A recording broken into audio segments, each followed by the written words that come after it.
The following program is rated TV MAL. It contains strong language and is intended only for mature audiences.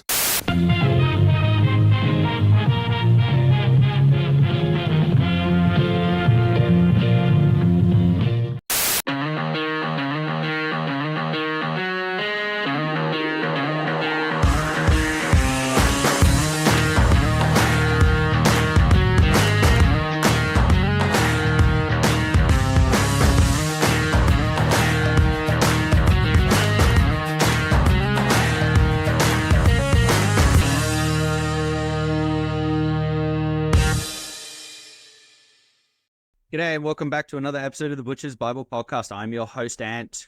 I'm Luke. We're two blokes preaching a good word of the meat industry. One episode at a time. Nice. We have a very special... Yeah, we're getting better, man. We have a very special guest with us today. It's the one and the only, the very talented, the very handsome Harry Thomas. What's up, man?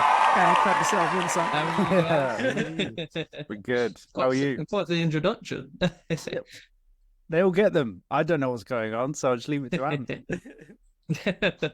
You don't know what you're getting every time because I can change my name. I could just screw Change it up every time. Right. Now, Harry, we know who you are. If you want to tell the people where they can find you, plug and promote yourself. So I'm Harry Thomas. I have the handle under Instagram as apprentice_butcher_Harry. Been doing this for about 5 years in butchery now. I've stayed at the same shop, Millets Farm, which you can find in South Oxfordshire. It's basically me. We just run a large farm shop butchery, bit of added value, bit of traditional, showing what butchery is about. Yeah, lovely. When you, because you've been in the trade 5 years now, are you ever going to change your name to just Harry the Butch or Butcher Hazard or? I get so many questions about this. All the cool kids do it. Yeah, well, I need to do it, but I'm waiting. So I'm currently on level 3 with me Ipswich. Yeah. Hopefully September, October time. Hopefully I'll have passed, and then yeah, we can look at a name change from that point onwards. It'd be rude to do it now. We gotta wait. Oh yeah, we're patient. We're patient. We can brainstorm on some ideas now if you want. Yeah, hit me with them. What you got? I'm always looking for ideas. Now, Ant's the Butch and the Butch. Yeah, you could put HT Butcher. Yeah, that's a shout. I like that. Yeah. See, I'm going to be brainstorming all these, and then I'm going to go away, come back September, and have them all down. Yeah. Hazard Butch. Yeah. Big Hazard Bully. You got to choose one that's unique. I get or just choose something random. I don't know. No, I quite like having it personalised like myself, but yeah. VAPHT. It's different. Yeah, it is. People won't get that confused with anything else. Or HT's VAPs. No one definitely owns it. That's the main thing. yeah. Because you're welcome with it. Yeah. You're very welcome. There we are. So you've been doing this for 5 years. How have you? Sorry to drop something. How have you found it? How did you? Let's just start at the beginning. How did you get into it? Tell us the story. So it's a long story. Well, I'll shorten it a little bit, but basically, keep it long. It's fine. Oh, yeah.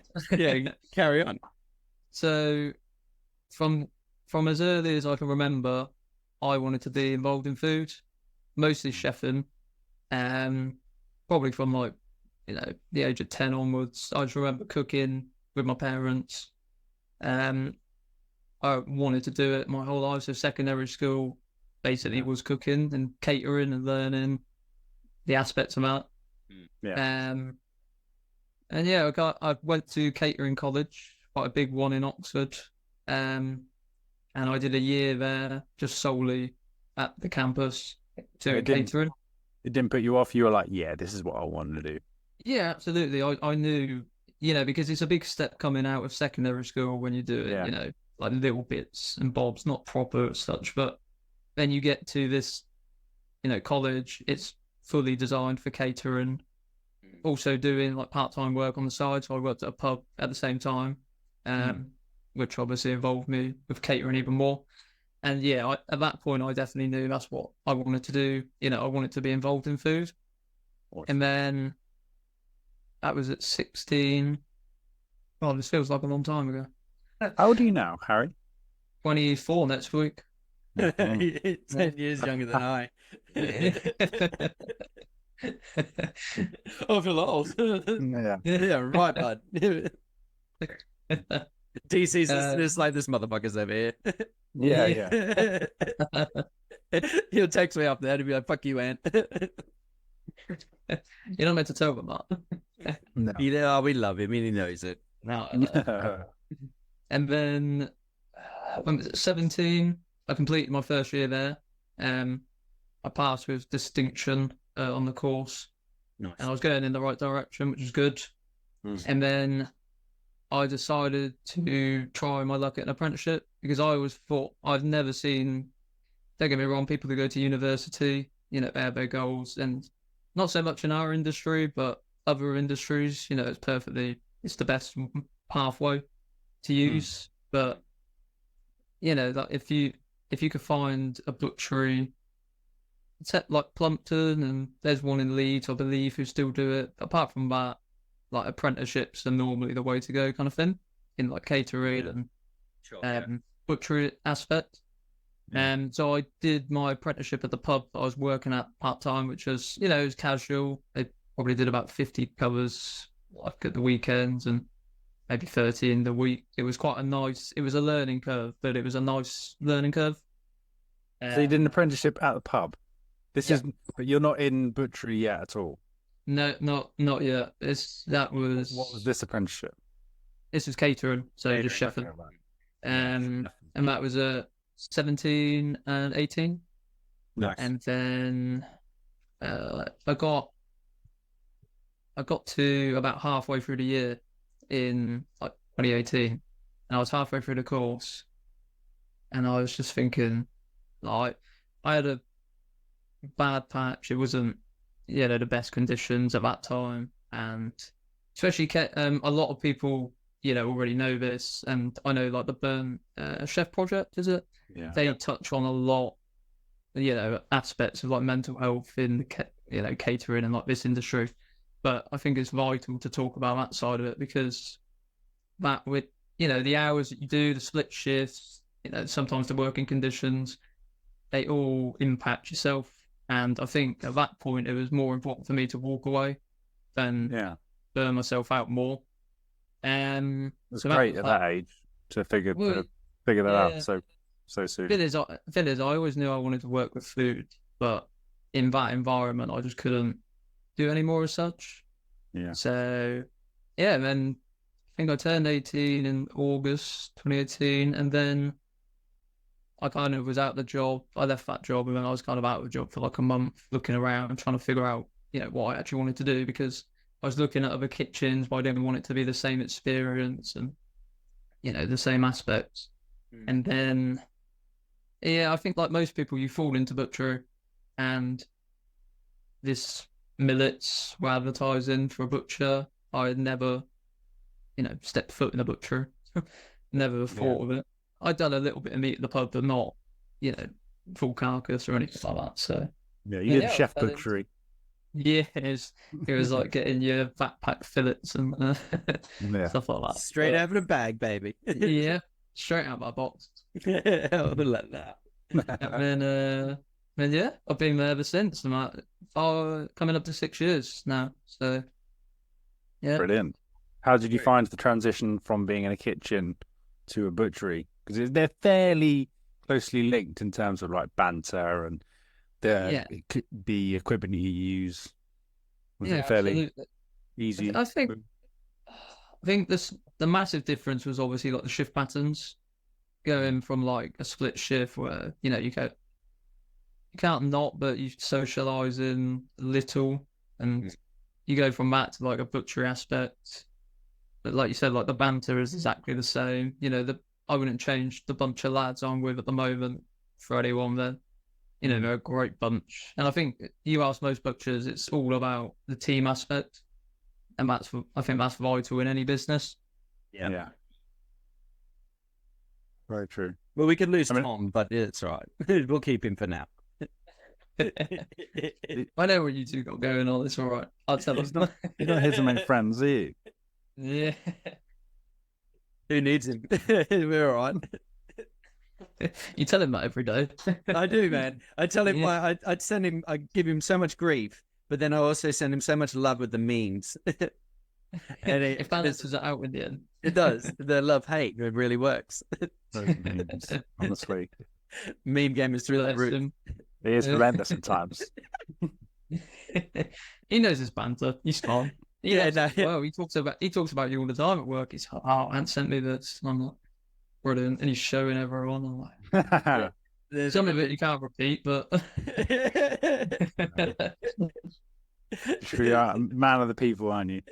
Oh, I don't mean to be, but it happens. Yeah. natural. Yeah, natural yarnsman. Yarnsman. Yeah. Great words. Tell us about the farm, the shop. Yes. So Millets is it was established by the Carter family in 1972. So now the directors who are running it are the third generation. They have to this date they have over 500 acres of land altogether. Wow. Yeah, so it's quite a big operation.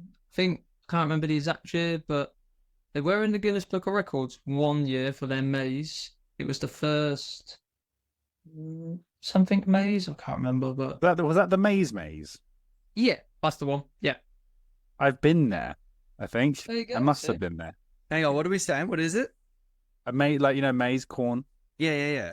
Yeah, there's like That's the one. they cut a maze into it. It's like 8 foot tall. Okay, Yeah. right. That's So it. they were in the Guinness Book When of I, Records. when I for went, we got given a flag, and they were like, "If you get stuck, wave this above the that. maze." That's the one. Yeah. How big is that flag? It's on like a 4-foot pole. They're made Got like a safety tower and everything. You have to shout help.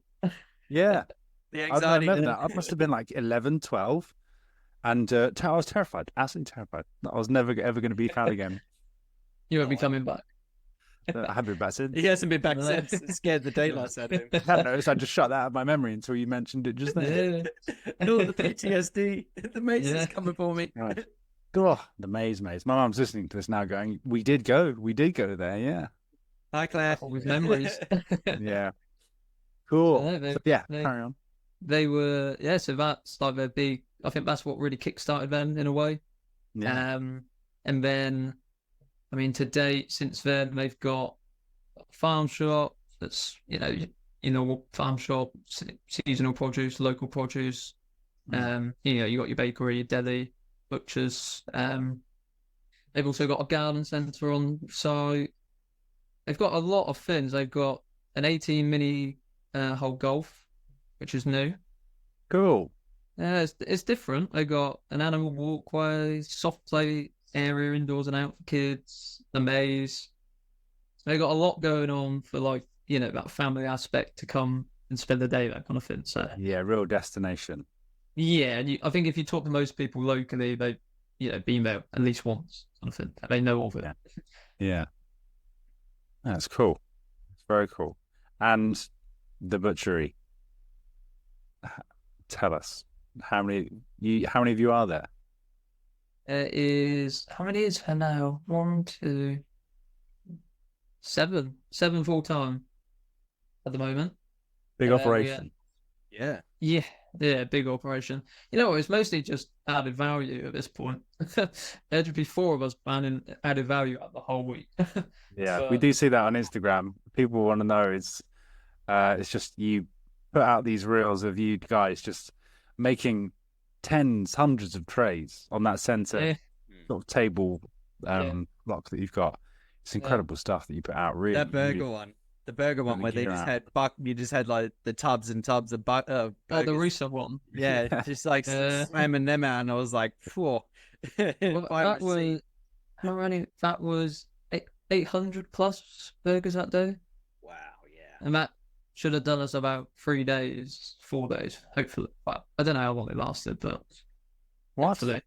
Yeah, because I was speaking to Connor Rimrose. Yeah. Shout out. And oh, what a guy to chat to. Great episode. Yeah, great episode. And I was chatting to him, and he was, saying about his kebabs and burgers and everything. And I was saying about the amount like we're doing at the moment, and he's just like, "We can swear, right?" Yeah. Yeah, he said that's He just puts back. He's like, "Fuck me, fuck off." And I was like, "Okay, I'll post something to like kind of showcase it," because I don't think people realize how much we do like aspect that kind of stuff. Yeah. It'd be great with a burger machine, but at the moment that's not the case. Surely that warrants the investment if you're doing 800 regularly. Yeah. Well, we have looked into it. I mean, we've got they're about $3,000. Yeah, we've got I can't remember the make, but it's like one of the older ones. It comes with the blue belt, and then you got to catch it anyway at the end, and then you pack it on top, and then it gets stuck in all the crevices inside of the barrel, and you're like, "What the fuck am I doing here?" That's exactly what I said last time I used the film. It's just it's more hassle than worth, and I honestly think you can't get better than a hand pressed burger. Yeah, no machine can replicate it in my eyes. You're the second. You could always Connor said that as well. Portion them with the machine and then hand press them. So we do. So in the week, so sausages we're roughly on about. I think we must be on about 450 kilos a week at the moment, and then plus sausage rolls on top of that. But we have like a 2-day production from Tuesday onwards, and then we'll do all of those. But we've got is it Han Martin or something? It's like a German. A Handman something. That's it, Handman. Yeah. So we have one of those for the sausages. So unfortunately, we don't. It out. Exactly. Yeah, and it's self-linked. It's well worth it. Spend your money elsewhere. Yeah, but that weighs the burgers, so we use that almost as a little cheat to weigh all the burgers, and then we can press them out like that. But cool. Some operation with sausages. Those are collagen skins, aren't they? Yeah. How do they compare to your normal natural skin? They're not as good. They're dry, really, because they're not natural. Yeah, they are a little bit more dry. But to get the volume that we need, it's kind of a no-brainer. And we don't have that many complaints. Like if you were to put them side by side, I'm sure someone could tell you the difference. But no customers really bat an eyelid. So well, not if they've been shopping there for like 6 months or a year and a half or something. This is like, oh, these sausages are great. Like you don't really veer off when it goes to sausages. Everyone kind of just sticks to like plain Cumberland. Whatever, like Lincolnshire and that, and it is what it is. As long as you're not putting, those chemicals in it, we're a-okay. Yeah, any dodgy. Tell us more about your VAPs, your long list of VAPs that you inevitably have. So, I'll start with the counters because this is a bit easier. Yeah. So we have. You can see it in a few reels, like the burger one. You can kind of see it out the front. But so we have 2 counters. So on the left is just traditional cuts. Sometimes we add a few. I know Antwerp like this stir fries. Secretly, he loves them. This is my thought, right? I know he does. He every night he's like, "Ooh, stir fries," and he's like, "Could I make myself a cheeky stir fry after work?" It's not like it's like a guilty pleasure or anything. It is fucking gross. And you're a disgrace if you make it. So I can't argue with it. No, it's just the whole reason is just like I just don't like it. That's all. Fair enough. It's fair. It is. If your shop's selling what you sell, I think I saw like 5 or 6 different stir fries or something at one stage. Yeah, I think we average about 6 a week, roughly different flavors, but we change them. We'll do like 6 different or like try and keep a few staples, but we try and mix it up as much as possible. So the left-hand side will be traditional cuts, everything like normal. And then the right side is where the added value, because where the customers walk in from the front, through like the fruit and veg, they come round directly into that corner. So that added value corner and the whole counter, it's basically slapping them in the face. Yeah. Or trying to. And then we change it up every week. Depending on the weather, depending on the seasons, we could have up to 8 different flavors like chicken kebab. So, and then, wow. Yeah, we try and use as much, and thing is, we're utilizing as much as we can for what we got. So, we'll try and put, we have different seasons, different variations. We'll do cushions most weeks because like midweek sellers, they're always popular, along with the stir fries and like your burgers, that kind of staples. Kebabs this time of the year, probably we do about 8 different flavored chicken, maybe 6 beef, lamb and pork.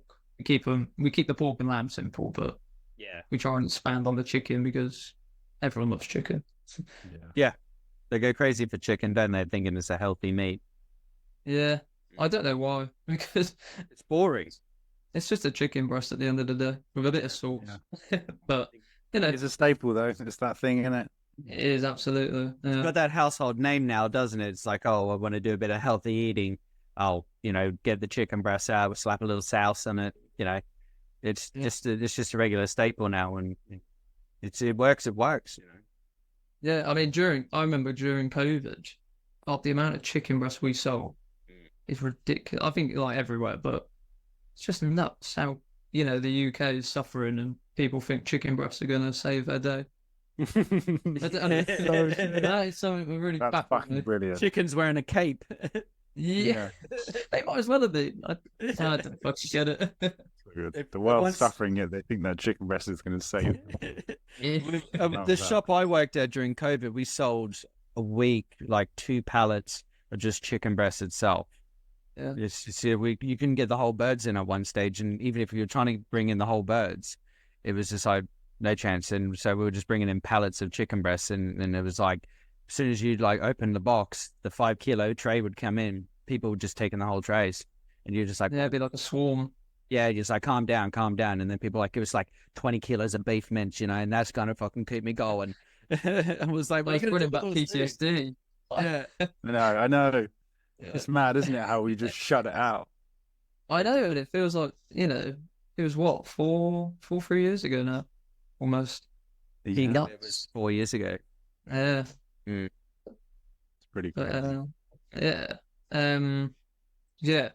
Back to the added value. So that's kind of the counters. We change it every week. We try and keep it simple for the customers, but we often get an odd creation from one of the team who fancies something in there.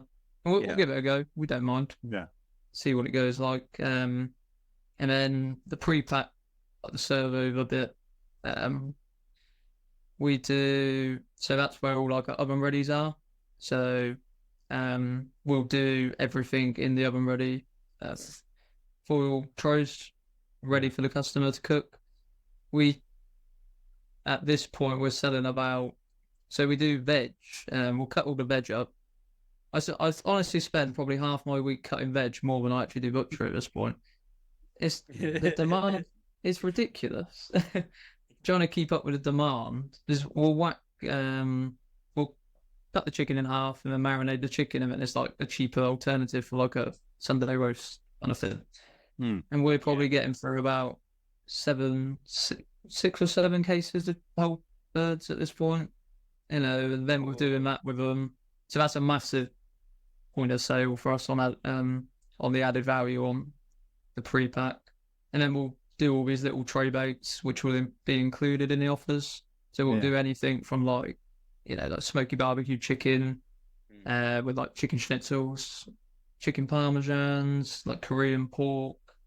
Your hunter's chicken. Yeah, hunter's chicken's a staple there. Yeah, nice. We try and keep it, like hunter's chicken, chicken parm, kind of like staples that they can kind of, if they grab one of these and then they grab one of the half chickens, that's brilliant for both of us because they've got 2 meals out of it and, 2 quality products. Wow. What are the You'd say prices that- on those?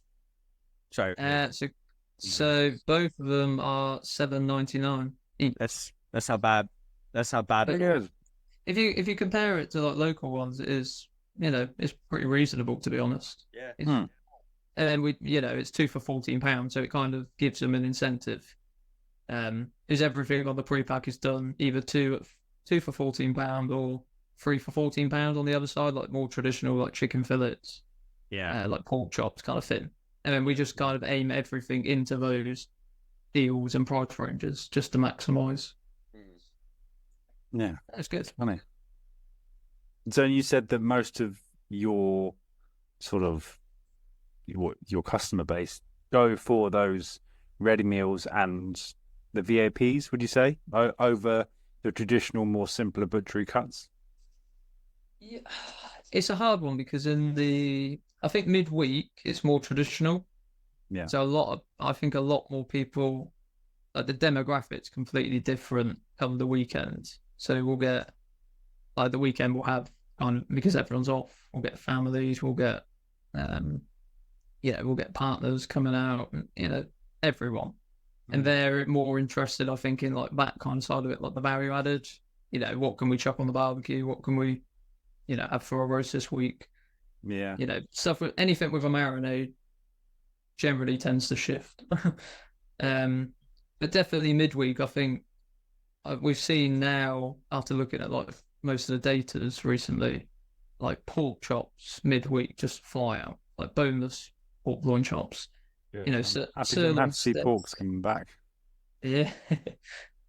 It's good though. I mean, it's that left side is important midweek, and then come the weekend, it's like everyone's interested in the other sides, and then you're trying to balance both. But no, we try our best on both sides. It's like that VAP like corner is like a weekend treat, or like we're gonna do something special, and if it involves doing like glazes and everything as well. Yeah, absolutely. Super easy, especially when you got kids as well. It's just like just straight in the oven or something. Yeah, exactly, absolutely. And we're hopefully touching on getting like some dishes going, which are like sous vide, which has become a massive part. So we've started off with baby back ribs in like 2 marinades just to test the waters. But hopefully going forward, we'll be doing more of that because it's such an effective method to make like baby back ribs. Instead of them cooking them like the customer cooking for 3 to 4 hours, they can pop it in the oven and cook it for 15-20 minutes after we've done all the work overnight. So you sous vide them? Exactly, yeah. So right, I'm with you. So we've got, I couldn't tell you how many rationales we've got, but we'll just load them. At the moment, it's quite a small because we're just starting out on it. But apparently, just baby back, like pork ribs, and then they'll be glazed. We'll vacuum in the bags, sous vide them overnight, and then they'll be tender as anything. We'll reglaze them, and then we can pop them because we're selling it as a raw product. They need to cook in a raw counter. So obviously, we tell the customer you have to cook it. You can't eat it straight away, even though you could, but you can't tell them that. You want the finished product to be good. Yeah, exactly. Yeah. So then we'll put some more like smoky sauce on it, kind of thing, and dress it in the counter. But instead of with definitely like the value added products, I think this has stemmed from them. People not having time to prep or cook generally, after a busy work like everyone. And I think this is gonna definitely play a massive part in the future, like that kind of aspect of butchery. That's cool. Yeah, I think the way forward is doing the ready kind of semi-finished products on those families that have got like very little time, and it's just like, all right, they want like least effort, maximum flavor. And I think that's like really the way forward because you've already got like your hunter's chicken and those like half chickens and everything. Yeah, that might take like, 25, 30 minutes where this is the end product. and they can almost just go, we've got 15 minutes, just heat this up, ready to go. And I think that's a brilliant way, and it's a good direction to be heading in. Yeah, absolutely. I think in a few more years you'll see a lot more of it. I think it's kind of growing, as of now or more recent. But we obviously will be able to taste test, as you do. Oh yeah. And they were, 8 to 10 hours sous vide, they're just falling off the bone. So customer cooks it for 15 minutes. It's kind of ideal for them. But then, hopefully we'll start looking at more, burnt ends, using the belly, pulled pork, briskets, everything. Hopefully it will just keep going like that. And you're going to do like steaks as well. You can do sous vide steaks and then give them like a pot of like chimichurri or something. So all they have to do is just like sear them off into a pan and then just away you go. That's a good idea. I never thought of that. That's a good idea. I'm doing some form of like confit something or other, like duck legs or some shit. Yeah. That'd be good. Yeah, no, that's ideal. You're welcome. It's kind of like passive, isn't it? You can cooking it overnight because you're not there. You're not putting the work in. You're just letting something do it when you're not there in its simplest form. It's cooled by the time you come in. Is the prep much, or do you just pop it in, you glaze it and pop it in the bag? No, it's literally, like baby backs, chop them in half, trim them up a bit, glaze them, pop in the bag, and then straight into the rationale. There's no more work than it would be really of just doing that as a standard product to put in the counter. Exactly. Yeah. Without even doing the sous vide. And you then have to turn the oven on. That's it. Yeah. This is where you forget and you're like, oh shit. Oh, there goes the batch. Yeah. But the end product from like that aspect is a lot, in my opinion, a lot greater than some others. So I think it's definitely a direction that a lot more people will start looking at soon. And that's great. I think you might have just put a lot of people onto it, to be honest. Yeah. But you heard it here first. Yeah. Hit me up for recipes. Yeah. Also, when you do the steaks ones, just name it after me. Just name one steak cut. Every time a sale goes through, I have to make a donation to straight to the Butcher's Bible. We're broke, mate. Yeah. You can sponsor them. There you go. You can be plastered over those steaks. That's it. Yeah. You can just put the Butcher's Bible logo on it, and then there you go. Like, we'll get your stickers. Yeah. There you go. Sealed and approved by Luke and Ann, Butcher's Bible. Yeah. Subscribe. Good. Harry's laughing every time. He's like, "Oh, these boys." He's all fucking hell. I got 600 of these to do for the week. You fucking assholes. Yeah. I hope it's not 600. No, you never know. Yeah, so Where did you get your meat from? So pork is from a local farm in Wallingford. Cool. So that's about 5 miles, 6 miles down the road, roughly. Nice. It will take. And then lambs are from Tame, from a farm. So they come with the pigs every Tuesday, and I think that's about 8 miles it will take. The beef, we were getting it from a farm down the road, which was about 2.4 miles roughly. Give or take. Yeah, give or take. 20 minutes. 20 minutes. Yeah, 20 minutes. And then I think we've recently just changed to one of the director's close friends who's a farmer, so I'm not exactly sure where he's based, but hopefully it's still a good product we've been getting. Nice. I like this local. That's super local. Yeah. We try and keep it as local as we can possible. It's, that's what I think, that's the most important thing for a customer base. Like, they're coming in knowing the ethos and the quality that it should be. Mm-hmm. And local is just assuring that as such. Yeah. It's a sure tick on like the approval when it comes to customers, and it also makes it easier to sell the product and build that relationship with the customers, because it's always about building the relationship, getting that trust in, And then if they're always at that window where it's traditional cuts, and then you build that relationship, it's like, why not try one of these mini kebabs that I've taken 20 hours to fucking make? Treat yourself, Doris. And Doris won't change her mind. No. Just mince fillet for my dog, please. Yeah. Hey, it still hits home. I can't. No. I mean, you can Chuck, and you'll be happy. No, it has to be fillet. It's his birthday. All right. Yeah. Anything for you? Anything for you? No. No. Never is. Never is. I'll see you next week. No. Yeah. With the lamb and pork, do you deal with like rare breeds, or is it just your commercials? No, just commercials, to be honest. We did at one point get a few rare breeds, but for our customer base, it's almost trying to get the point across of a rare breed to them. Right. It's easy enough having it in the counter and trying to sell it and describe it to them, but I think the customer base, especially where I'm based, is a lot harder trying to get it across to them, unfortunately. Something I'd love to look at and move towards, but yeah, currently it's just commercials. Do you think they don't care? Yeah.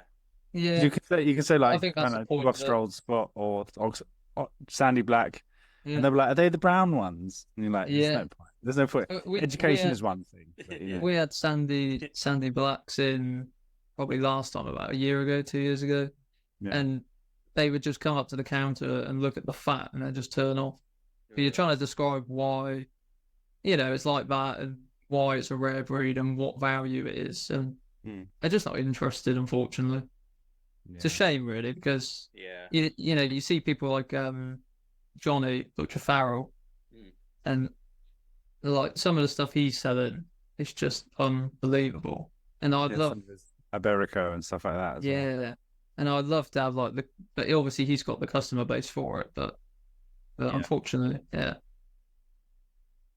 it is that education, and if you can't waste your breath doing it, and there's no point in bringing it in, because either way you're just going to be boning it out, putting it into sausages and that. But it's not worth it. Some days, like when I had my shop as well, I really made myself proud about having nothing but rare breed pork and that. And when people, like you said, come in, it's like, there's too much fat. It's like the foundation on which this country is built is actually from the rare breeds, and you guys have some of the most stunning pork I've ever worked with. And it's like, it was always a privilege every week to get in like a nice Tamworth or like a Sandy Black, it's just like, fuck yeah, here we go. We're talking like 20 mil probe, 25 mil probe. And then it's just really nice to work with. And it really like got my point across to I'd say like 85% of my customers, but then the other 15 were just like, no, it's just too much. It's like, yeah, fine. But it is good. It is good. And the way that this country has built that around it, it's really nice, but there's no point on your end. Might as well just keep it commercial and fuck it off. You can only try, can't you? You said you've tried, and you got to stick with what ultimately sells. Yeah, absolutely. I think I'd love to do it, but they just come in, they just look at it, and you try. It's almost like wasting your breath in a way. You try and try and try, and there's just no succeeding sometimes. So soon, I'm sure. Stick with the commercials. Would they say the same about the beef then? Like if you had like a sirloin and then you had like the cap on it, and if it was 2 fingers, would they go, it's too much, or would they go, give me 10? No. Thing is, with our customer base, they're always looking. It's a strange one, because when you get a ribeye and you're looking at the marble in. Sure. And I think for our customers, they're almost looking at it like, why is there so much fat? And it's like, well, it's a ribeye. It should be marbled. It should have this depth of flavour. But like the sirloins, like we trim the excess fat off, because otherwise they're like staring at it and they won't buy it, and they'll want it trimmed off, but they won't pay for it as such. So it's a shame, really, because obviously fat's flavour, and it needs to be more recognised as what a quality product it is. But yeah. With fat as well, because our brains are like 92% of like cholesterol, and you need those animal fats for a functioning brain. Like, it's just really weird. So when you eliminate those fats, you kind of you're depriving yourself of it. Yeah. There's a bit of education for him. Proper yarnsman. Yeah. So let's get back to your meet Ipswich. How's that going? Yeah, really well. Yeah. So I'll take you back to the beginning. So when I first started in butchery, I did my level 2 with me Ipswich and my trainer, and I've completed that. I got a pass on that one, which was good. It's a shame is I did want a distinction, but can't complain with a pass. And that was 2 years ago I passed that. But then it was quite funny because this was 2021, the end of 2021. I just passed it and just going into 2022. And then we're coming up, and my trainer was like, "Oh, I know I wanted to do the level 3 anyway." Because I thought, well, that's simple, easy progression. Just that's the next step. And I was fascinated on the level 2, so I thought this is the step for me. But they only do one group. Well, they are looking at doing 2 groups. They only do one group a year currently. Okay. And it's every February or something like that, March. I can't remember when we first all met up. But I was going to Denmark with me Ipswich, because they hold a group of students go out to Roskilde, butchery school, which is just west of Copenhagen. Cool. So we were out. I think that was February 2022, and that was 2 weeks basically living and doing butchery every day in Denmark with the Danish students. Nice. Unreal experience. It was really eye-opening to see. We went round shops, abattoirs. The setup they had it was a college kind of university style, but the setup they had the abattoir all on site there, and then it wasn't a massive one, but they had it underneath, and then they'd have the cutting plant above, and the shop they were selling stuff on site with a shop. So it's fascinating to see there. So that was 2 weeks, and then I literally flew back, and I think 3 days later I was on the level 3 block mock introduction. So it's quite a quick turnaround. And then obviously that was 2022 March time. But what a group. A lot of talented people in there. And we just finished, so we've just finished our last block, so we're all kind of waiting for our mocks, which will hopefully come up soon, and then endpoint tests. But some of the talent in that group, Ben was my roommate for the whole duration of it. Yeah. One of the nicest guys I know, so we speak regularly. Fascinating to just hear him speak about butchery as such. Some of the things he says. And then we also had a girl called Harriet and Liv, who have won multiple awards in the women's meat awards. Nice. And knowledge. It was good because the whole group was all from different, obviously, parts of the UK. So we all bring a little bit, different with us. Yeah. But we're all from different aspects as well. So, Liv, for example, is a farmer by trade, and she ran her shop, and she's only about my age, 23. So she's looking to buy it soon, which will be great for her because she'll do brilliantly. And obviously, then you've got Ben, who's obviously a little bit older, but the experience he has and the stories. So it's good. I couldn't have asked for a better group. Everyone gelled so well, and it worked really well. Brilliant. Yeah. No, it is a great group. Those 2 weeks that you were there, what was the products like to handle like not just the UK meat, but that meat that there? What was it like? In Denmark, Yeah. it was, the majority of it was pork. I don't think I saw one lamb whilst I was out there. They didn't really process that much. But when we went to the cutting room, we were there for like 3 days straight, back to back, and we were just handling like Danish crown. So they were processing stuff similar for like Danish crown. Yeah, I just think of gammons and bacon. That's all I thought. But then, they've just got rail after rail after rail of just gammons and bellies and loins ready for bacon. It was fascinating to see. It was literally 3 layers. You got abattoir, cutting plant, shop, all on site, and it was just like this. It was like this small town, but it was fascinating out there. A different culture, isn't it, for them to have a shop with the abattoir? I mean, you couldn't have that in the UK. Yeah, but they had all the students working. Like obviously the full-time college or uni students, they all work in different aspects. So 1 week they'd be in the abattoir, 1 week they'd be in the cutting plant, next week they'd be in the shop serving. So I think it was very different to like apprenticeships in college kind of over here. Yeah. I think theirs was a bit more full on in a way. They were there for like a short period. Yeah, absolutely. They were living on the campus, so yeah.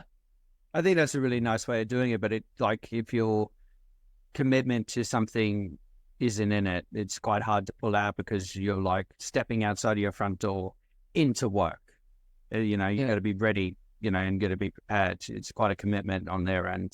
Where here, it's just like if you started an apprenticeship, you're like not feeling it, I can just quit. But I'm pretty sure it'd be a different kind of ball game for them there. Yeah, no, absolutely.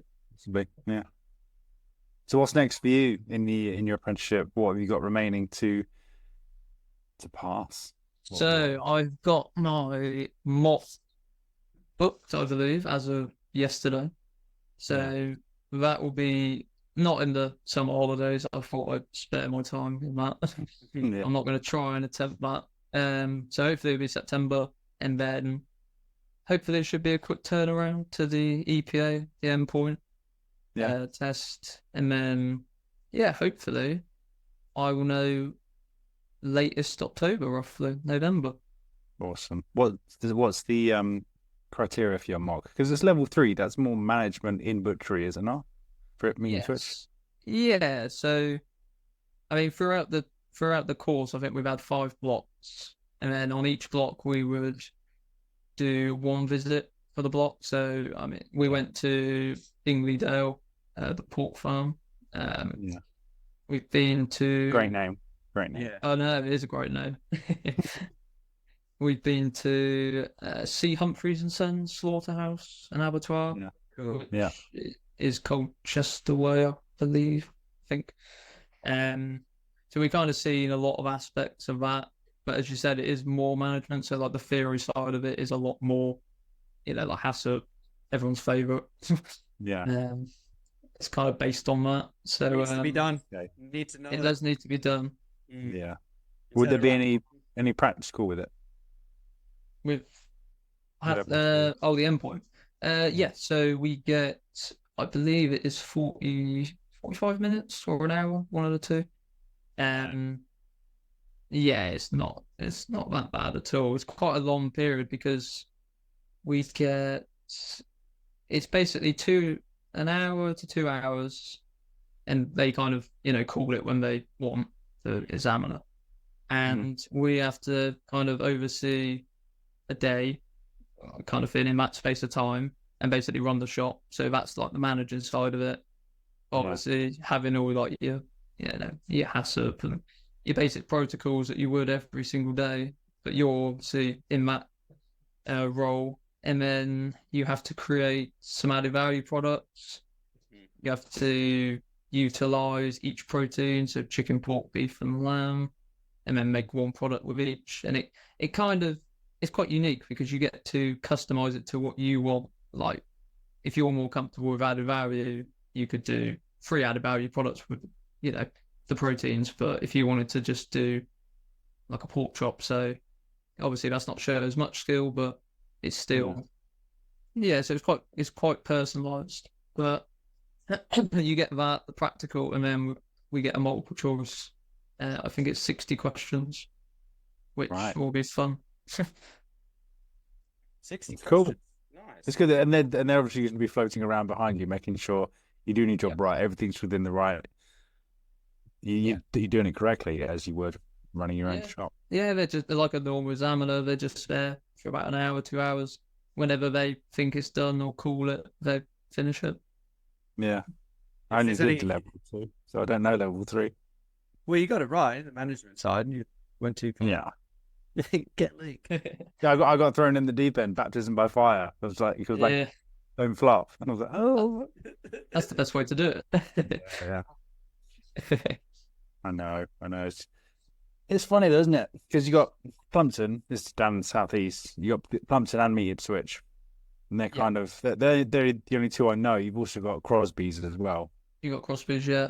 I think Leeds still do course, like the university. Yeah. Last I've heard, but again, they could have stopped that because I know they were reducing. But yeah, those are the 3 main ones I know of in the country. Yeah. And then obviously in Scotland, you've got completely different, different style. Yeah. It's good. It's good. And how are you feeling about it? I'm sure you'll be fine. You'll crush it. Yeah, hopefully. I'm quietly confident going into it, but it should be fun. I've done my practice and I've studied books as much as I can. I have studied books. Yeah, I've studied books. I have to say that my trainer will murder me. So good. So once all this is done and dusted, what's the next step for you, Harry? Once you figure out your new Instagram account. Yeah. Once that's done, I have to answer suggestions. Yeah. Honestly, I don't know. I want to get this out the way. So I've in the last, like this year kind of thing, I've almost set myself a goal.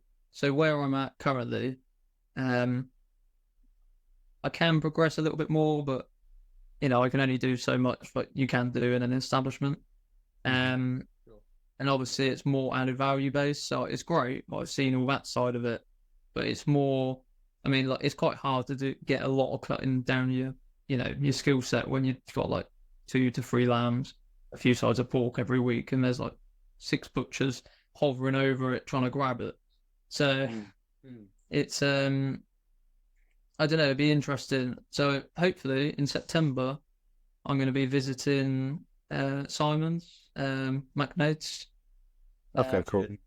Yeah, absolutely. What a guy. So hopefully I'm going to be, we've got a date together. So I'm going to be going over there for a day to get a bit more like, rare breed and cutting down. The PFL kind of background as well. Yeah, absolutely. I think it's important as well to push yourself in every aspect because, like I said, I'm not comfortable as such where I am, but like there's a lot more like gaps in my skill set. So Simon is an example. I'll be doing a day with him, which will be brilliant. I'm buzzing for that. I'm hopefully also going to be going to, I think we got a date together now, but James, JL. JL Butchers in Hampshire. Yeah. Yeah. Hopefully I'll be spending the day with him. Is that just up the road from me then? Yeah, basically. Yeah, you've 20 minutes. There you go. I'll pop it. Of course. It's a date. Yeah. You can bring the steaks. Yeah, I'll sous vide them. And yeah. As long as they got the sticker on, I'll be happy. Don't worry, I got it covered. Brilliant. But hopefully, hopefully I'll spend the day with him making sausages because that guy, I don't know what his brain does sometimes, bless him. I was speaking to him at Smoke and Fire and he's just got all these... Fire? Yeah. That's Saturday. Saturday, yeah. Oh, man. I'm surprised you forgot, Anne. Oh, dear. I'm going to be upset now. But sorry, James. Yeah, I know him as well, man. He was at Sizzlefest a few times as well. And we get along quite well, but I'm fucking out. My bad. I don't think you remember much from the Saturday, but... Nah, Russ. I don't remember seeing you.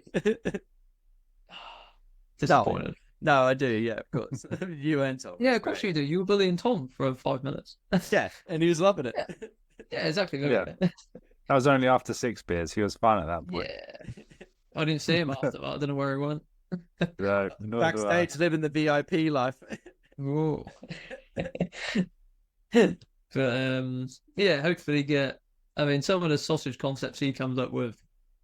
So it'd be good for me to see that aspect as well, because it's all good for me doing 400 odd kilos a week kind of thing. But I'm not linking them.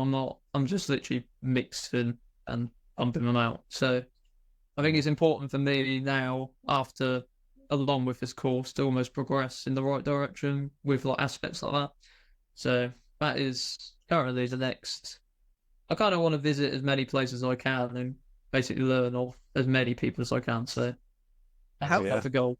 How far are you from Johnny Farrell's? Probably about 2 hours, maybe. Okay. He's up by under Chester, Manchester way. Sure. Yeah, I think so. They're a good example as well of creative sausages. Like definitely something to think about. Because how far is it from Hampshire to you? Oh, about 45 minutes. Yeah. All right. Yeah. Probably best just be worth the trip. Definitely. Yeah, absolutely. And I think Peter, one of my good friends from IFI, Innovative Foods, who I work closely with. Yeah. He's really good mates with Johnny. So I have to tap him up and try and get in there. Yeah, Johnny would love that. You reach out to Johnny, he'll be like, absolutely. You know that. Yeah. He won't be there, so you have to talk to James, but it'll be fine. Yeah. I have Sam chatting in my ear about his jokes. Suggesting some Friday facts. Yeah. Make sure you get there on a Thursday and hit him with the so you can know the Friday facts. That'd be great. Yeah. Yeah, no. That's cool. I'm all for him. I think that's a great idea, mate. I can definitely condone getting out there. That's what I do, what I have done over my career. And it just makes you a more rounded butcher. You can just, that's a good idea, that's a good idea, that's a good idea, and just add it to your wheelhouse. Yeah, absolutely flying. Definitely. It's not negative at all. It's just, like you said. It's all self-progression and, your self-worth, mate. You might look good on paper with all these tickets, but can you link sausages? Exactly. Like, yeah, it's great. That's fantastic. It's important for me because that is like the basic of, if you think of a butcher, you think, you can cut, you can link, all these aspects. But yeah, for me, it's important to do. That's like the next step to progress. Yeah. Until you're doing it, like when I was in my second year, we used to do thousands of kilos a week and just sit there and link them by hand. We didn't have the machines or anything like to your capacity. Just sit there and hand link them, and then eventually, you get used to it. I've always liked doing sausages by hand. That's why I did mine. And there's like many different ways as well. Phil, craft butcher Phil, he links his sausages in like a reverse way that I do, but I learned from a right-handed person, so I do it because I'm left-handed. I had to do it in reverse. It's quite cool. You'll pick up those. You'll pick up all those tips and tricks. Yeah, nice. Yeah, it's great. It's great. Definitely get out there. Talk to anyone and everyone. Annoy them. That's what I always say. Pester them. That's the best way to do Be it. a man of the people. Yeah, just harass them. This has been great, by the way. I just do want to quickly talk about your sponsors, because I see you out there. You're making moves. Thank you. Talk to me about, can you do giveaways? I was like, oh, wow. Yeah. I was like, yeah, you should have entered. Should have been invited. I didn't. I should have. Well, you did tag us in it, so we didn't bother. Oh. Oh, I'm sorry. Tell us about that. How do you get involved with these people, and how's it going? Yeah. So, currently, I am with Innovative Food Ingredients, Yeah, which boy. are based in Poulton. I won't try and say the second bit, but basically Blackpool. Yeah. And they're basically a family-run business, sauces, marinades, and they supply the UK directly with Avo ingredients, sauces and marinades from Germany. Yep. Yep.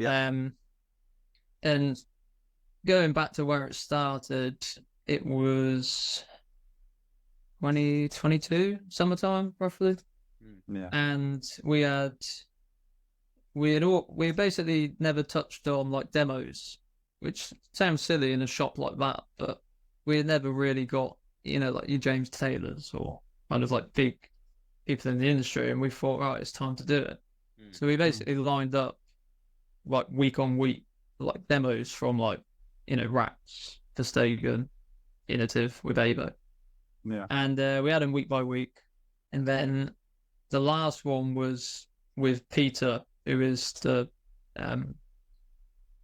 manager for like demos and, for Innovative. And he come out, and what a lovely guy. But and since getting to know him, what a guy he is. I mean, he lives a mental life, bless him, but he, what a guy. And he did this demo, and, it's not me being biased or because I work with him or anything, but it just blew him out of the water, like the other ones. Yeah. And it really opened my eyes to because when I think of sauces, I think everyone thinks straight away of Stega, because it's just a staple. It's like, red MRC helps. Every single butcher shop has that. Right. Yeah. And I think, it really opened my eyes to what the potential is with like marinades and sauces, and you can elevate them using the base ingredients like that. Yeah. So I mean, how it came about was he did the demo, and as I said, I think we all agreed, like at the shop, like, wow, this is the next step. Like, we gotta try them out.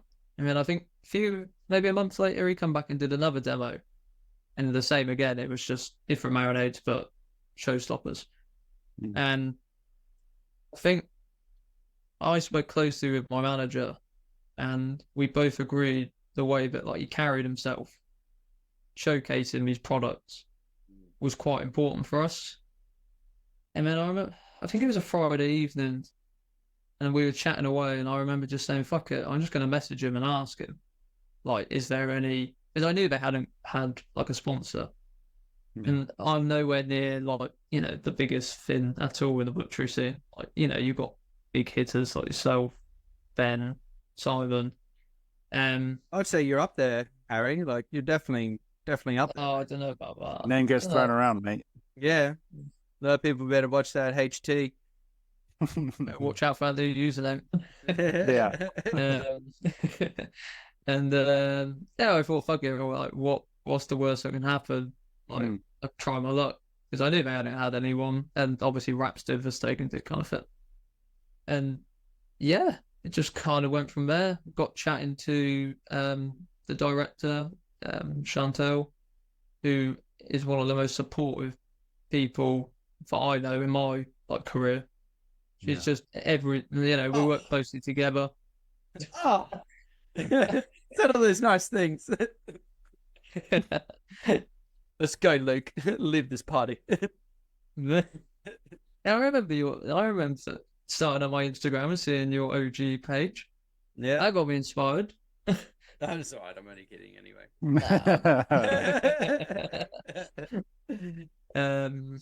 But yeah, she's played a massive role up to date in like progressing me, and also like within the shop, like the products that we produce. Like, we went out. I was fortunate enough to go with them, as it was the first one I believe they've done. They flew a bunch of UK, Scottish butchers out to the headquarters in Germany, Arbo, Yeah. You know, and you've got people. I mean, I remember sat there, and I've got John Metric next to me, like someone who is, you know, massive in the butchery trade. Yes. And like David Chadiji, can't say his surname, but I know who you mean, but I ain't saying it either. yeah, he's I can't say it. I'm not gonna tell. But I remember just sat there thinking, what the fuck am I doing there? But I tell you, it was an unbelievable experience, and you know, it's hearing the stories from them, especially like John, you know, who's put his whole life into butchery, and getting just to sit down at dinner with him and him chatting away and telling all his stories and how he runs his shop. And it's eye-opening, and you know, I do owe a lot to you know, Innovative and them. Yeah. And that was brilliant. Yeah. You always need someone like Chantel in your life who's got that positive vibe and just goes, go on, do it. If you don't do it, you'll never know. And, you know, Exactly. it's nice to have someone on the outside of your circle just to go, just do it. Yeah. Yeah, it's brilliant. No, exactly. We work closely now, so we do monthly recipes, which I am in charge of. And then we work, so they're basically getting put out on the website. They get put out with orders, so they're like little leaflets. But it's just adding extra to their business involving me. So hopefully, last week I know of, hopefully we'll be doing a show and like a display cabinet at a show. I don't know all the details, but I know that's early next year. Cool. So that's exciting. Brilliant. That'll be good. So yeah, that was brilliant. Can't fault them. Nice. And hopefully I do have, I know as of the last few days I've been speaking to, I won't say who, I can't yet, but I've been speaking to someone else who I potentially will have an affiliate role with. So very exciting. Very exciting times. Incredible. I look forward to it. Yeah, I can't wait. Yeah, dropping soon, hopefully. Well, yeah, if you give us enough time and everything, like Luke and I could probably definitely come and make it, you know, come support you. Yeah. Yeah. I don't know where it is yet. I know it's roughly London based, but we shall see. We can do London. Yeah, we can do London. Not that far from London, are you? No, 20 minutes. Oh, it's not good.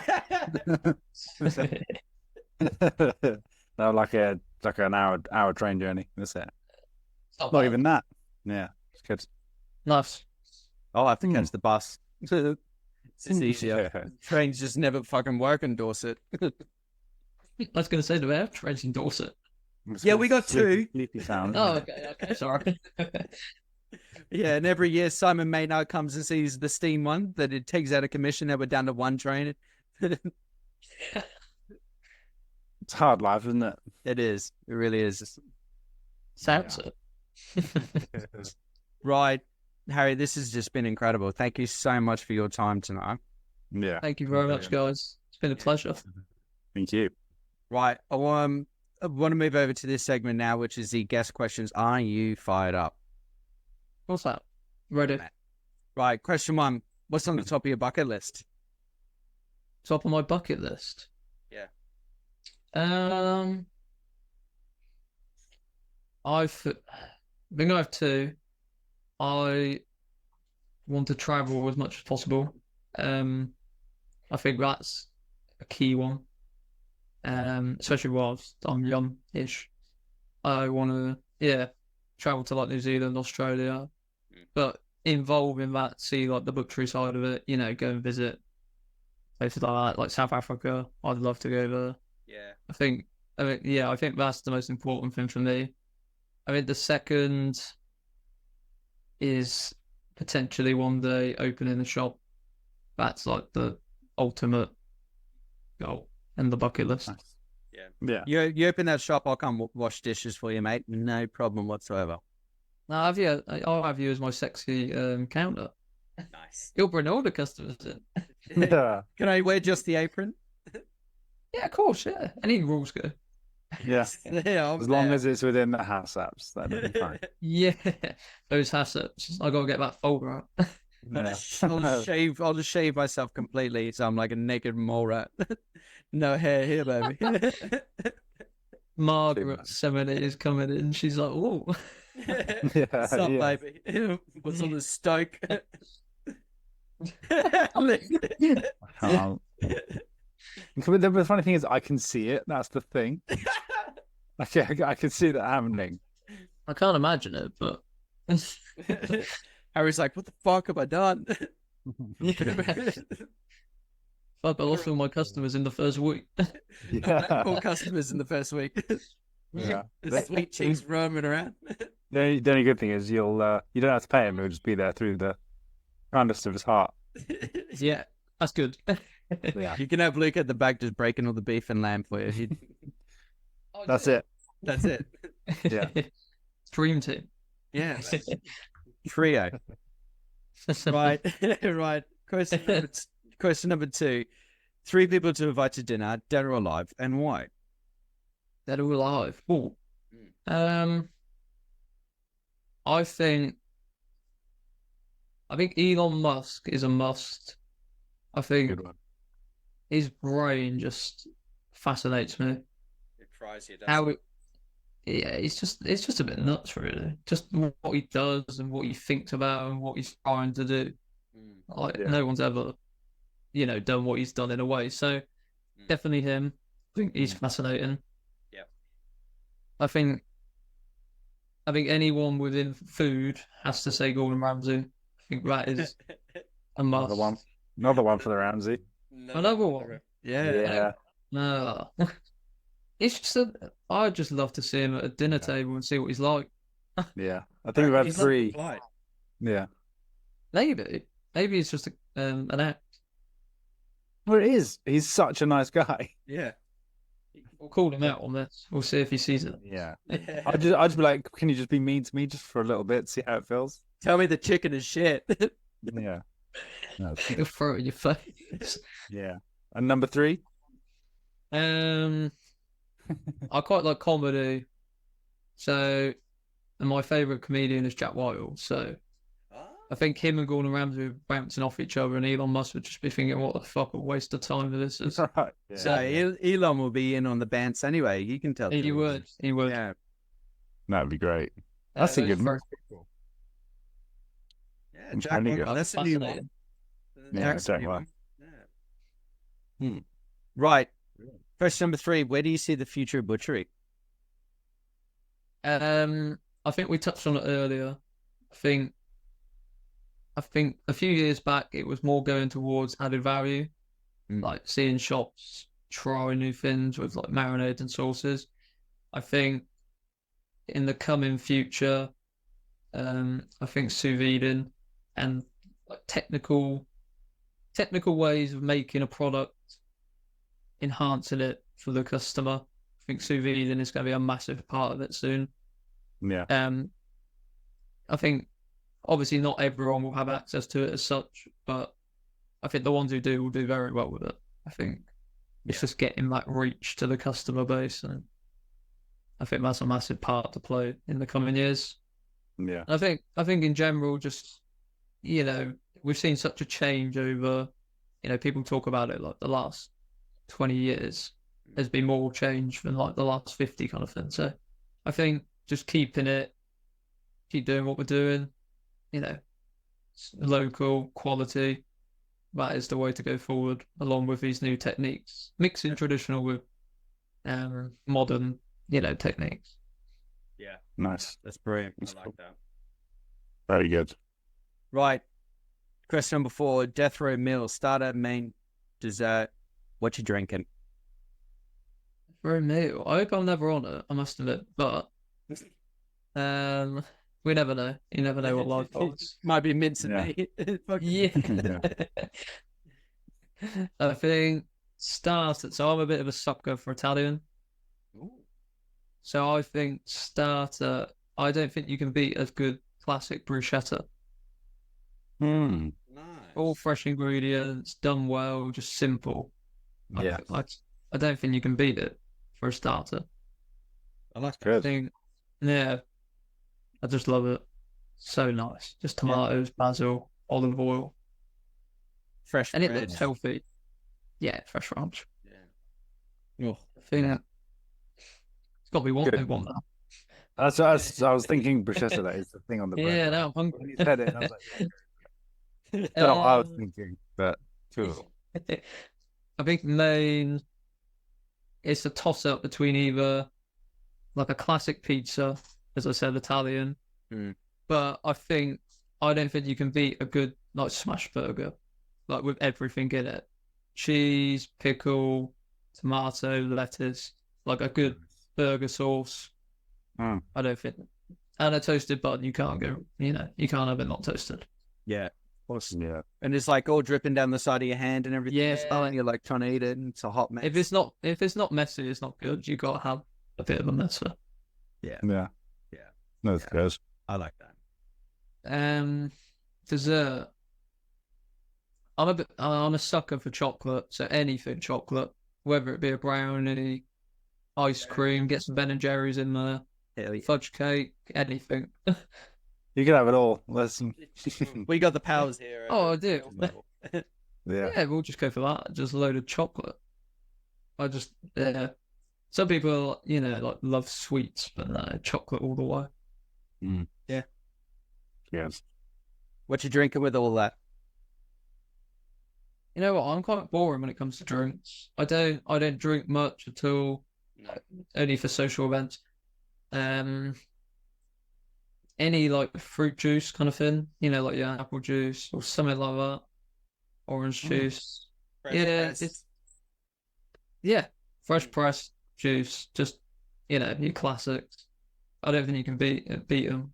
I don't really drink that much, and I don't mind fizzy, but I don't see the appeal of it as such. So nice fresh squeezed juice like fruit juice. Brilliant. Nice. That's really good. It's a good meal. It's a healthy outlook on that after all that chocolate. Yeah. Like sentencing. Brilliant. Good. Right. Last question, and it's a doozy. Are aliens real? Yes, 100%. Oh yeah, that's what I'm talking about. Of course they are. How can they not be? Yeah, exactly. We don't need to get the scientific proof up or anything. Just look up. Oh wow. Exactly. Yeah. I can tell who supports who. That's true. Okay. Thank you very much. Yeah, we're here. No, Christ. that's 100% success rate on that question. It is. They Yeah. have to be. If you look at the universe, they have to be. They can't just be us in a way. Yeah. No, so definitely not. True. It's right. Awesome. Harry, this has been brilliant. Thank you so much for your time and giving us your evening. Keep doing Thank what you're you doing. guys. Pleasure. It's incredible. If you want to tell the people where they can find you on the internet, not at home. Here's my address. They'll be outside my door. So I only use Instagram. So apprentice butcher _Harry is where you can find me. And then I'm also based at Millets Farm shop, which is South Oxfordshire, which is linked in my bio. So Brilliant. Yeah, brilliant, man. Go take a look. Awesome. This has been emotional. I've had such a great time. It's been great. Yeah. thank you guys. Pleasure. No, thank you. Alrighty, gang. Don't forget, get your butts, balls, and boobs checked. Mental health isn't only just for the month, it's all year round. Reach out to a mate, tell them you love them, call someone, just be a part of it. You might brighten someone's day about it. Yeah. All right. We will see you on the Monday's episode. It should be a very good one or a bad one, depending on how you want to take it. Because fuck it, it's Monday. I got the Monday blues. Anyway, nice to see you. Have a lovely week. Thanks, everyone.